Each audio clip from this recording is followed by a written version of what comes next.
Yo, Indian Gooner in the house, back with another bang on video. Well, ladies and gentlemen, tonight we have got some really special edition of the roast of the week. Well, you guys have selected the racist Bulgarian fans who were really pathetic in the England versus Bulgaria game. We know what happened, and it is not what we all expected. English players being bullied and racist chants, racist. Everything on everything on the stands was racist. I mean, the worst part was the coach of the Bulgarian national team. Oh my God, that guy denied that there wasn't anything. That the crowd, he did not feel that the crowd actually were doing anything wrong. And that is the worst scenario. That's the only thing that actually adds fuel to the fire. Yeah. Well, when you see that Moise Kean faced the same fate, and his own club captain Leonardo Bonucci was hideous, and he said that it was Kean's fault. And then I think it was a Napoli's game. It happens a lot in Italy. And Bulgaria, well, they were actually having a big competition with Italy. Who's going to be the most racist shit country in the whole world? And I think Italy is leading. We gotta beat Italy. You know what? If England is definitely going to come and play against us, they might as well face the wrath, because we know that our players do not have the balls to beat them. And bam, they destroyed them. You're welcome, Bulgaria. You deserve shit because you guys are a piece of shit, a piece of crap. And I think in 2019, if we are actually talking about teasing players for their color, calling them monkeys, yeah, social media itself is the biggest platform to abuse, because you know that whatever you can do, you can always abuse and get away with it. Yeah, you can always bully someone. Well, that's really sad. That's sickening. It obviously, that if anything like this happens, it definitely affects the performance, and that's exactly what you want. But you know what? The Three Lions actually made sure that they rode right down your asses and made sure that you guys really suffered that game. Well, let's continue with certain important Arsenal news that we've got today. Well, here's one kind of a study which reveals the dirtiest teams in the Premier League history, which is ranked from 1 to 49. Dirtiest in the sense, in the number of cards that they have actually received. Well, the pointing points of a rating system has been such that the clubs have been given 10 points for every booking and 25 points for every red card since the Premier League began. And the worst part is Arsenal are third on that list. 1,046 games. Arsenal, according have 17,885 points. Chelsea lead with 18,360 points in the same amount of games. Tottenham Hotspur are just below Arsenal fourth with 16,815 points. And oh my God, we guys are really pathetic in getting. And I think there are a lot of current crop players who are also responsible for it as well. But I think by the turn of century, we know that football has been much more physical in the English Premier League. To get a yellow card is not that hard, is it? Moving on. AC Milan reportedly turned down the chance to sign Dani Ceballos this summer. Did you know that?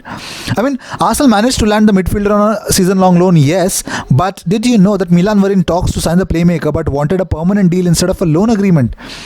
And Real think the player still has a future with them, and Milan pulled out of negotiations as a result. And Arsenal really made sure that at least on a temporary basis, definitely Dani Ceballos is going nowhere but at Arsenal this season.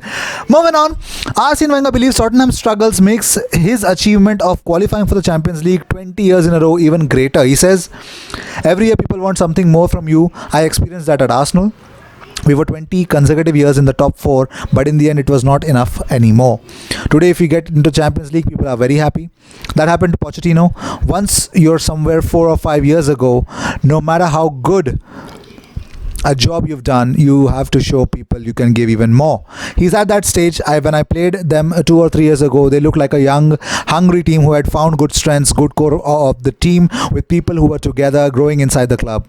They expressed that hunger, and players from outside were vital, like Eriksen. Today, you don't feel that chemistry, and Eriksen is sidelined because he doesn't want to commit his future. Arsene Wenger, whenever he opens his mouth, I believe it's pure gold, and I really don't understand Yeah, he's actually accurately said everything about Tottenham. Well, let's move on to the next news. Nacho Monreal has recalled the time he joined Arsenal in 2013. He says, "I had been called by Arsene I had been called by Arsenal to ask if I wanted to go there. That day in the morning, I was training with Malaga, and 10 hours later, I was signing with Arsenal. Football is a very complicated sometimes, and sometimes very fast and simple. Yes, no doubt it was the right move. When Arsenal calls, you don't think about it. I said yes immediately. My memories are wonderful, even being a captain of Arsenal. It's a pride." Moving on. Kieran Tierney is ready to make his Premier League debut, and we all know that because Emery has spoken that Tierney is ready to play, and we have two options at the left back. We have a lot of games and we will need every single player. Moving on. According to reports, Santi Cazorla has made contact with Unai Emery personally and urged him to sign Pau Torres. His current teammate has attracted interest from Chelsea and Manchester City, but Santi is allegedly attempting to convince him that Arsenal would be a better move. Santi, you're doing the job for Arsenal even when you're out of it. Well, we all have to come up to the terms that Eintracht Frankfurt, their fans are definitely not going to make it to London to support their team in the Europa Cup clash against Arsenal. Why? The reason for there's a punishment actually awarded to them by the federation are the occurrences at the last European League game play at against Vitoria on 3rd of October. Even before the start of the game, there had been riots on the spectators. Supporters of both clubs had thrown after mutual provocation among each other's seat shells. The Portuguese police then cleared a block of guest fans. UEFA launched an investigation and announced its verdict. While Guimarães Vitoria has to pay 50,000 euros penalty, the Eintracht, which was on a prolonged parole in March after prolonged riots, well, they are into it, yeah. In the away game in Rome, hit harder with two complete exclusions of their own fans abroad.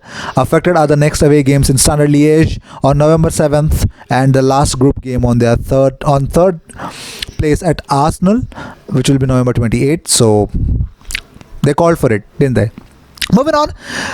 Well, Dayot Upamecano's release clause is unbelievable. I mean, it's going to drop for up to £53 million unless he signs a new contract before the end of the season. Football Leaks revealed last year that the player's £86 million release clause at Leipzig reduces by £17 million each year, and clubs will be able to buy him for £52 million next summer.